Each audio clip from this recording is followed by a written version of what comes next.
guys, welcome back to my channel. If you're new here, my name is Bonita, where we talk about all the things as it relates to lifestyle and luxury. Today we have another Fast Five Friday, but before we get started, as you can see, I have on my lovely insulated, if you will, American Eagle sweatshirt because it is really cold here today. We're in the middle of an ice storm, so we want just to pause and tell our Texas friends that we are thinking about you guys. We understand that it looks like that right now you guys are the hardest hit in the ice storm, so we know that lots of you guys are without power, so we are thinking about you. Our prayers are with you, and we hope that everything will be restored back soon. Today, as you can see in the title, I'm going to talk to you about Fashionphile. Okay guys, Fashionphile is one of the most recognizable pre-loved sites where you can buy really good luxury items. But today I'm going to talk to you in 5 minutes and tell you why you should not buy from Fashionphile. If you like this types of videos, I'm going to assume that you are a luxe lover like myself.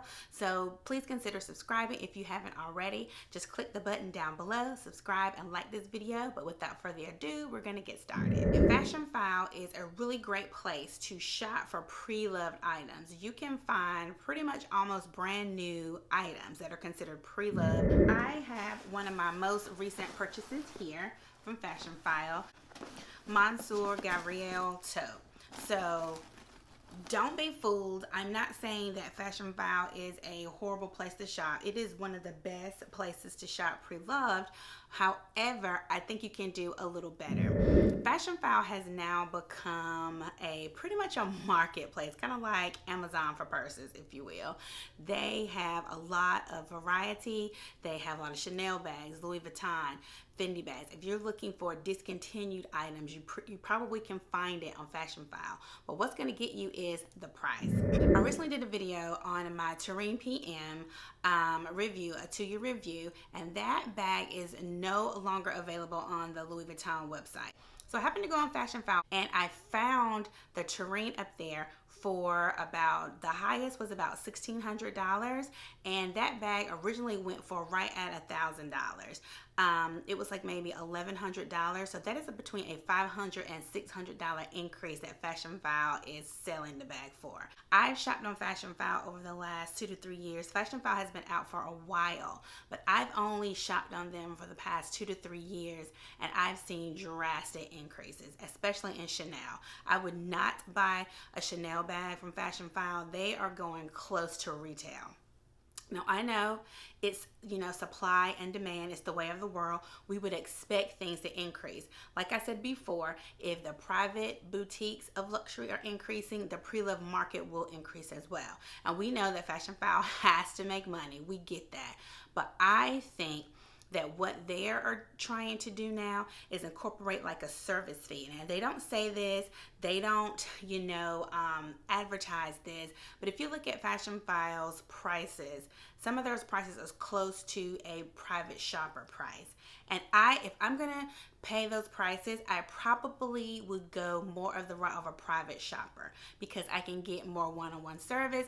They can probably source the bag that I'm absolutely looking for. I don't have to just settle for what's offered. I can contact the private shopper, give them the fee. They will start looking and they won't stop until they find my bag. Fashionphile isn't all bad. It isn't all bad, but we're talking about why I would not buy shop Fashionphile if I'm looking for handbags. But if you're looking for jewelry, shoes, I think it's okay. SLGs seems to still be a good price, and like any kind of accessories. Like, another good thing about Fashionphile is they have Layaway. Yes, you heard me, luxury layaway. They call it reserve, but it's layaway. And if you're not familiar with layaway, what layaway is that you can, pay a little bit on the bag, they'll hold it for you, and you can make payments as you wish. And I think they give you about 3 months to get the bag out. So you can, split it up into 3 equal payments. You can make, a small payments a week over the 3-month period. However you want to do it, you can budget a little bit better and get the bag of your dreams. But again, even in layaway, there's a fee involved. You see, cha-ching. That is how they're making their money. What I've found in searching pre-loved, if you are buying from someone that's a trusted seller, you can have a conversation with them and you can say, is there a payment plan? are there payment plans for this bag? A lot of consignment stores that are online, they now do payment plans, and they don't add an extra fee. And if they do add a fee, it's small. It's a small fee. And they only add the fee is if you decide not to get the bag. And Fashionphile site is one of the best that I've seen, and it's very easy to find exactly what you're looking for. So that is a pro to shopping on Fashionphile. But again, because of that, their prices are going to be higher because somebody has to pay for that. Another thing that Fashionphile has is the Fashionphile outlet. I think it's like their last stop before they pull these items from the website. And it's kind of like the clearance, if you will, of luxury. But the thing, again, I've been in there and some of those bags are just tore up from the floor up. So when you're shopping on the outlet or in the clearance, these bags are not in their best condition, but the prices are still really high. You can go on eBay, you can go on Poshmark, you can go on Mercari and find a bag that's in like a good to poor condition if you're going to get it repaired or whatever, and you can save money on other sites. I think that Fashionphile, again, is a great place to start if you are just dipping your toe, if you are just beginning the process of buying Preloved. But as far as making it a long-term place to find your pre-loved items, I think you can do better. All right, guys, that is it for this video. Consider subscribing before you leave. Follow me on Instagram, and we also have a podcast. I hope you guys have a great weekend. Stay safe, stay warm, and we'll see you later. Bye.